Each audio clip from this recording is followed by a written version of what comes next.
Hi, I'm Cathy Neptune, and welcome to my kitchen. I'm going to share with you tips, tools, and recipes to make your time in the kitchen fun, fast, and fabulous. And I'm so happy to be in the fall season and share with you one of my favorites recently, a sheet pan dinner with some roasted fall vegetables and sausage. I'm using kielbasa, but if you want, you could do a chicken apple sausage. It just says fall to me. And we're going to roast some vegetables and a wonderful salad and then a fun dessert I think you and your family are going to love. So perfect weeknight dinner. Everything is all in one pan. Pop it in the oven and you're done. So let's get started. And I've cut up some veggies ahead of time. I have some broccoli and some carrots, and I want to show you the size of the carrots. You want everything about the same size, and I cut them on an angle just because they're prettier. But you can certainly use frozen veggies if you'd like, just thaw them out.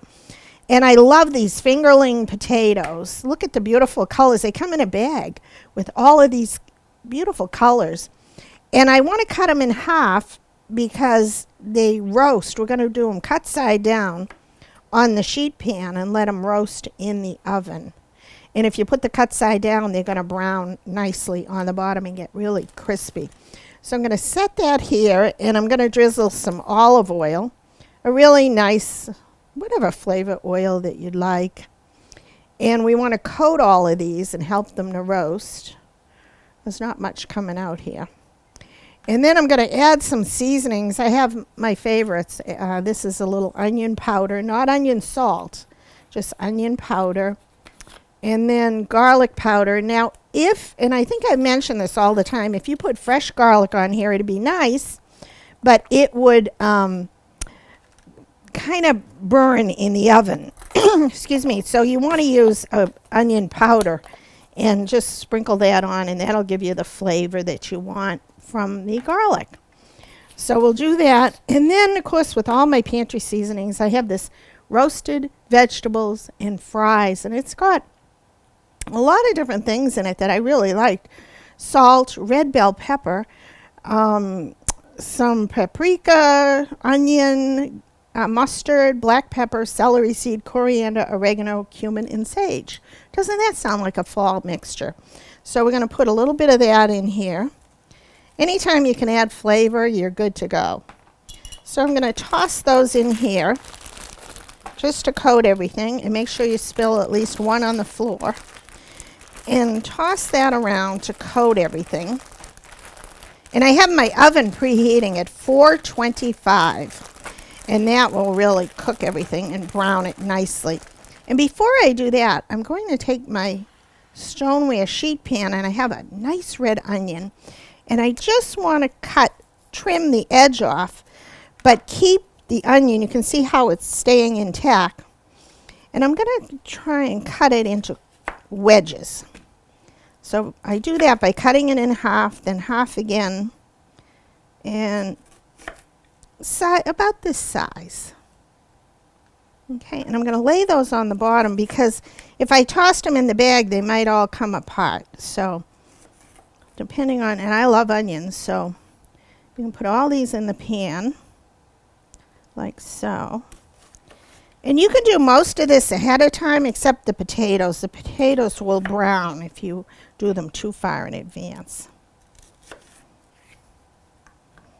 And like I said, I love onions, so I'm going to do quite a few. And they caramelize. Everything caramelizes and turns nicely brown. And it doesn't have to be perfect, but it's going to be so good. And it's colorful. Now, I have here all these veggies, and I'm going to pour those on top because remember we put olive oil in here. So that's going to kind of coat the onions as they cook. And then remember the cut side down on most of these potatoes on the bottom. It makes a huge difference, and you'll see when we open up the oven and pull these out, they're going to be so nice and golden brown and crispy on the bottom. And that's kind of, you're looking for texture on this. And you could do regular potatoes too. Just make sure, again, that most everything is the same size so they'll all cook evenly. You want a little bit of texture and a little bit of browning. And you could do Italian seasoning if you want. Whatever you have on hand, use up your pantry items. And I think we got everything, and spread the carrots out. And then, and this should only take about 20 minutes or so. So we have all of those nicely distributed. Oh, there's a few gutaways. And then I have some kielbasa, and just for a nice look, I'm cutting it on an angle. Again, so they'll all cook evenly. And I'm going to put these on the top because all the drippings, if you will go into the veggies. And you can never have too much sausage. These make great leftovers too. So put these over. This is going to smell so good in the oven as it's roasting, and it really will roast at 425 degrees.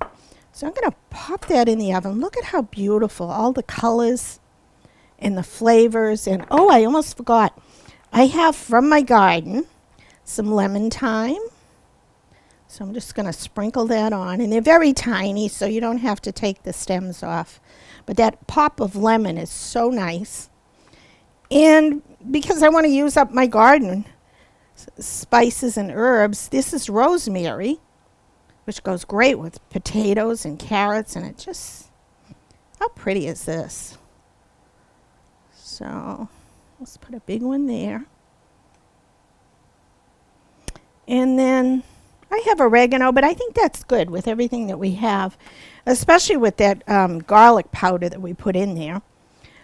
So I'm going to put this in the oven and set the timer. We're going to check it at about 25 minutes.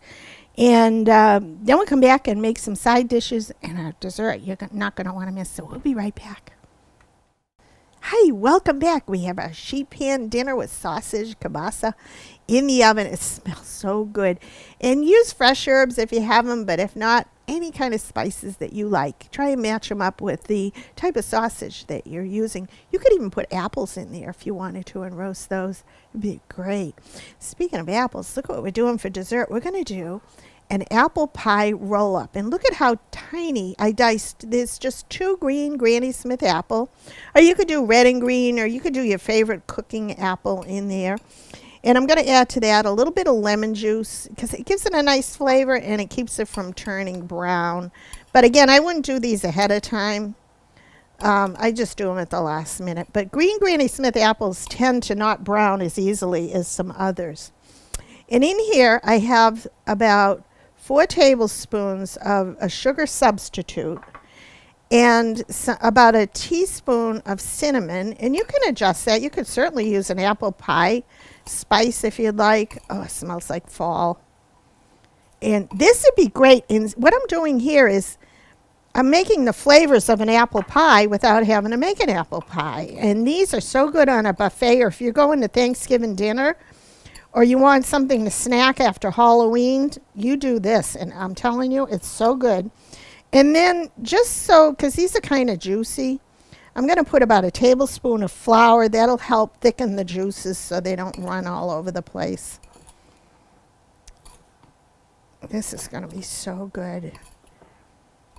And what we're going to do for a topping, we're going to make a whipped maple ricotta cream. How good does that sound? Oops, and you always want to spill a few on there. And then I'll take you over here. Now you can buy a pre-made pie crust, a round one. They now have them in rectangles. And cut it so that it's a square, probably, I don't know, about 14 inches or so, a nice rectangle. And I have some melted butter, and I'm just brushing this over the top. And this will help the apples adhere. And all the sugars are going to caramelize in there and make it yummy.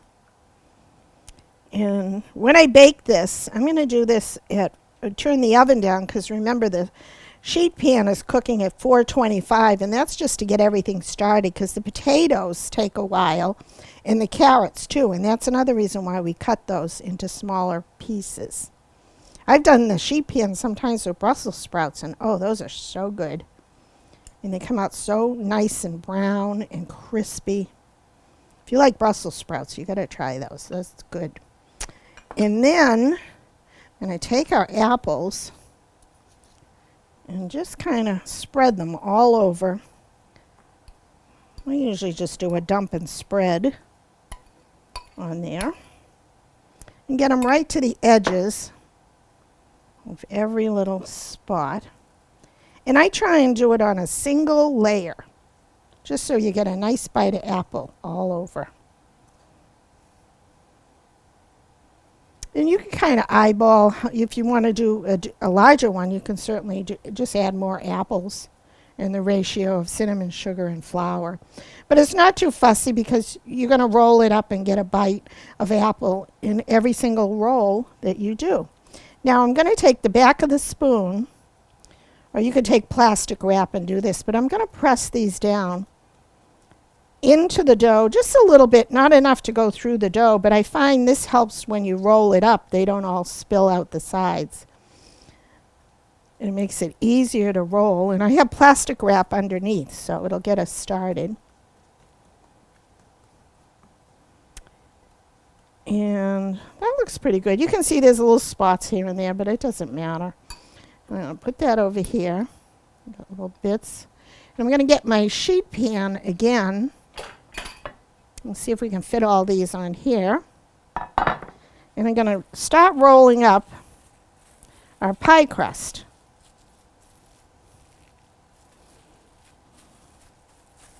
Pressing as I go.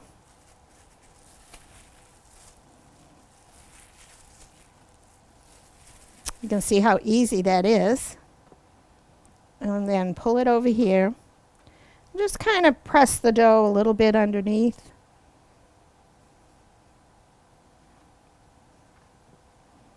And then kind of mush it together, the mush being a technical term.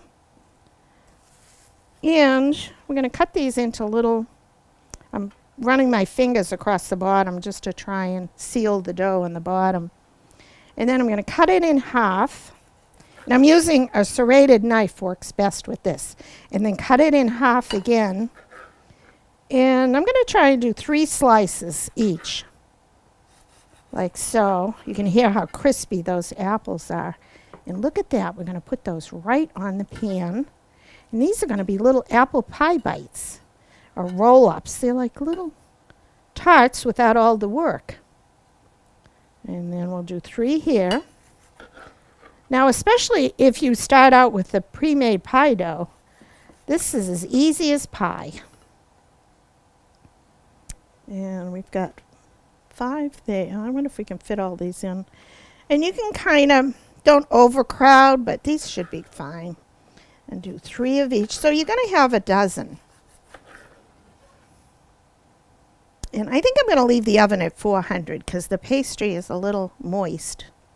So we're going to try and give them a good start in the oven.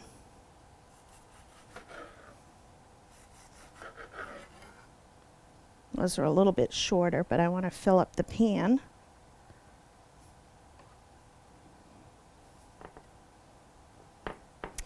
And just because I have a little butter left, and you can never have too much butter, just a little dab on the top to help them turn golden brown. And that was probably 3 tablespoons of melted butter. And the ricotta cream, maple cream that goes on here is so, people are going to go nuts over that and say, what is in there? And sometimes I add cream cheese instead of the ricotta. It's just to give the whipped cream a little more body than it would normally have. And I think that's going to be great. We're going to pop these. Look at that. And they're going to turn golden brown. And the apples were so small, they're going to cook evenly and cook faster than you normally would with big slices. Plus, they're easier to roll as well. So I'm going to leave it at 425 in with the rest. So this goes into the oven as well. And when we come back, we're going to do a wonderful fall salad. We'll be right back. Hi, welcome back. We're going to do a greens, like shaved, whatever kind of firm lettuce that you want, and some baby spinach, and I have that here on the dish. And we're going to top it with another fall item, which I love, is a red pear and goat cheese. And we're going to treat the goat cheese a little special. I'm going to get the stem off. And you don't have to peel it because I love the color of the red pear. And make sure you have a firm hold on it because it'll roll around when you're slicing it. And I'm going to take, you could take, this is a Cora, or you can use, I love grapefruit spoons. They have a little serrated edge. And I'm just going to take out the core and a little bit of this part. We're going to slice it onto our greens, and then we're going to make a really fun light vinaigrette to put on top.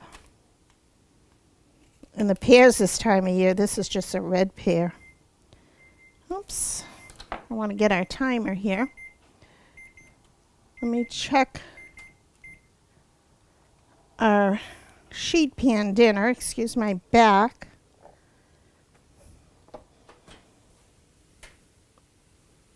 Well, those look pretty good.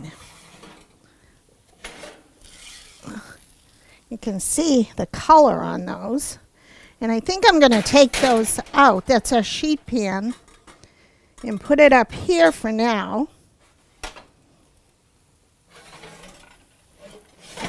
Oh, that's beautiful. And just let it set while our apples finish cooking. And the apple, I turned the heat down when I put the apples in, and I checked out our sausage, and they were browning a little too quickly. My oven runs very hot. So I turned everything down to 400, but I'm going to turn it back up. I did that for the sheet pan, but I'm going to turn it back up for the apples so they'll cook a little quicker. We're going to do our sliced pears that I've cored, and I'm just going to trim the end and slice them into, let's say, thirds. Each half into thirds, so we get nice even slices. And we're going to kind of frame the center of our salad, like so. And you could do this with any kind of fruit, but I like the pears, but you could do apples if we weren't doing apples for dessert.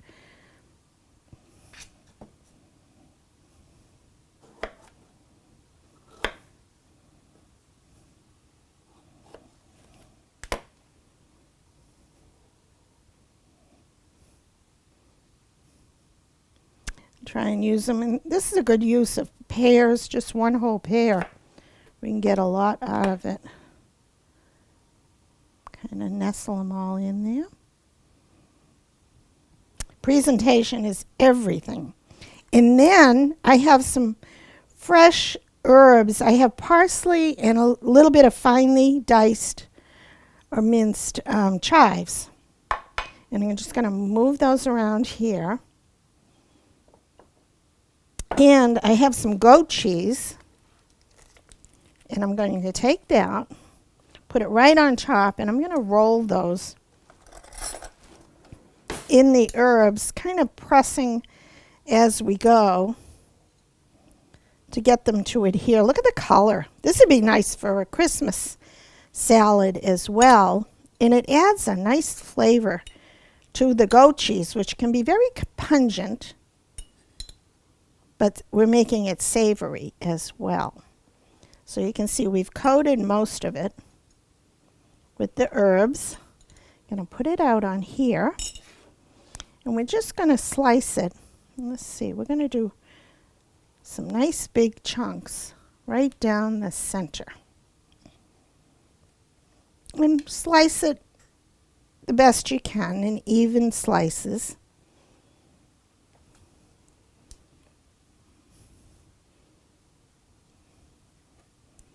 And place it right down the middle. We're going to do a wonderful vinaigrette on top.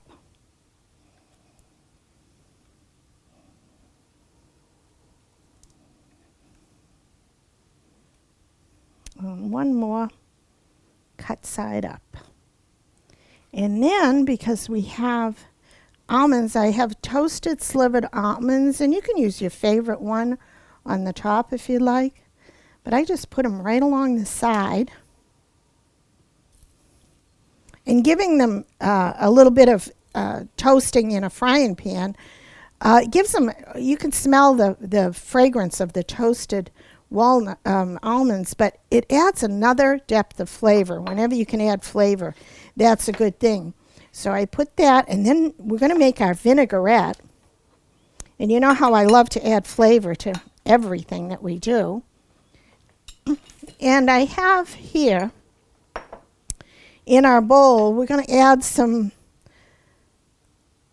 a little different.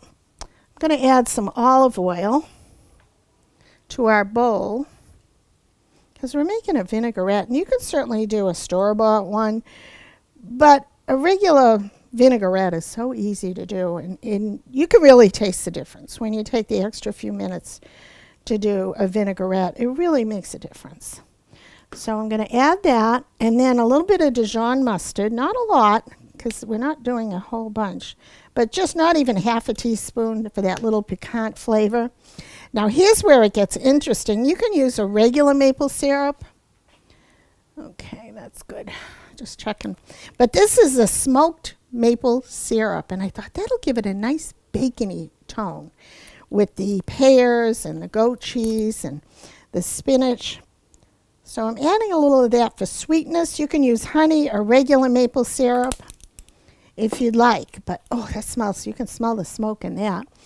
And then for an olive oil or another vinegar, I'm sorry, we have olive oil in there, but I'm going to add this vinegar, and it's a pear and cranberry vinegar. And I'm going to add that. And it's always maybe 1 part oil to 2 parts vinegar. I'm going to drizzle it in. And that's going to add another kind of a floral note to this. Put that, and then always a little bit of salt to bring out all the sweetness. Not even, just a pinch, not even half a teaspoon. Because we have a lot of fruit, and the goat cheese could be a little salty. And then you can dress this, if you'd like, on the greens first, but I'm going to put this right along the edge so it'll soak into the greens and over the almonds. Do a little bit on the pears. That's going to be so good. And use what you have in your pantry and be adventuresome. Now this here, because I had it, a balsamic raspberry glaze. And if you don't have any, I'm just putting this over the goat cheese. You can just take 4 tablespoons of a good balsamic vinegar and add a teaspoon of your favorite jam or jelly and boil it down on top of the stove. And that's makes your glaze. You can use apple jam, the raspberry jelly. I did it once with guava. It was to die for, guava jam. Anything that you have in your pantry would be good.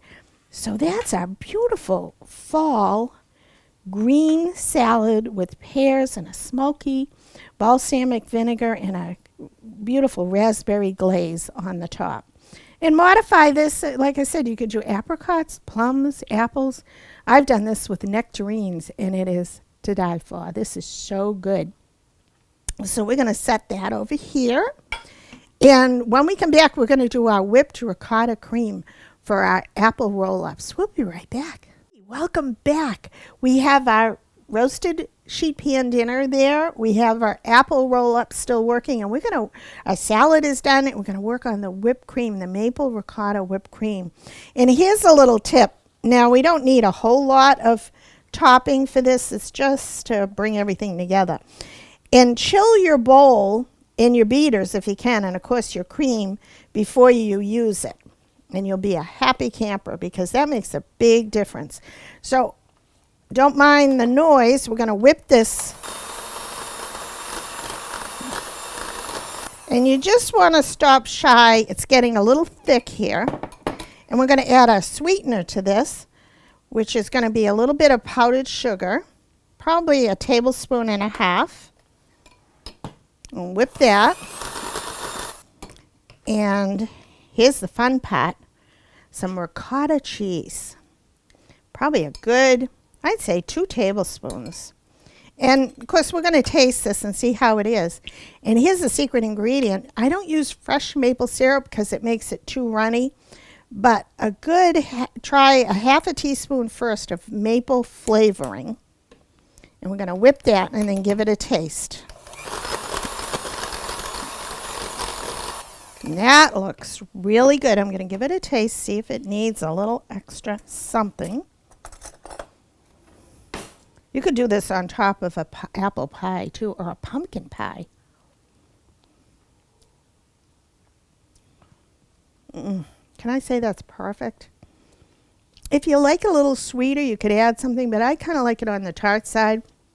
And the ricotta helps give it a creaminess, almost like an Italian flavor, like a cannoli would be. And you can certainly add more if you'd like, but that's a good amount for my taste. But you adapt it the way you'd like. So we're going to set this aside and top it, put it on top of our little pie roll-ups that are coming out. So we're going to plate all of this together and we'll be right back. Hi, welcome back. Take a look at the colors, the textures, the beautifully roasted everything on this pan. And I want to show you on the bottom of these little beauties, these potatoes. Look at how crispy. That's why you take that extra step and turn these over and roast them on the bottom. They are so good. And I'm just going to take off these little things of thyme, or you can leave them on when you serve them. The broccoli, look at how crisp and golden those are. And of course the kielbasa, the carrots are roasted perfectly. They still have a little texture to them. And the red onions, look at how they hold their shape, and they're just beautiful little additions to your sheet pan. Our wonderful apple roll-ups with our ricotta cream on the side, because they're going to want to eat this with a spoon. The maple whipped ricotta and with the heavy cream. Put that on top of your pumpkin pies. It is incredible. And these are totally manageable. Instead of struggling with a big pie, you can make your own pie crust or buy it in the package. Nobody will know. And these are great. That's a great after school snack too. And then our beautiful fall red pear and goat cheese salad with some wonderful greens, a smoky balsamic, and toasted almonds. And don't forget, we rolled our goat cheese in some fresh herbs, and you can use whatever herbs that you have. Sometimes I even take celery leaves. We always have those, and roll those and put a beautiful, anything to add color and flavor and texture is my thing. So I hope you try these recipes. It's welcome to fall at my house. And thank you to everybody who writes in with your comments and your suggestions. And I want to share with you too something that I did over the summer. We have Kevin O'Leary from Shark Tank that stays with us in Nantucket, and we filmed a show there. And we did, you can look on Kevin O'Leary TV, and we did, the title of it is Lobster Cobb Salad and Tuna Niçoise, or just look for the girl in the bikini on the cover, which isn't me, by the way, and take a look. We had so much fun. So Kevin O'Leary TV on our Nantucket show, and it was so fun. I'll tell you, it's a blessing. And again, thank you all for watching. Hope to see you soon, and may the fork be with you.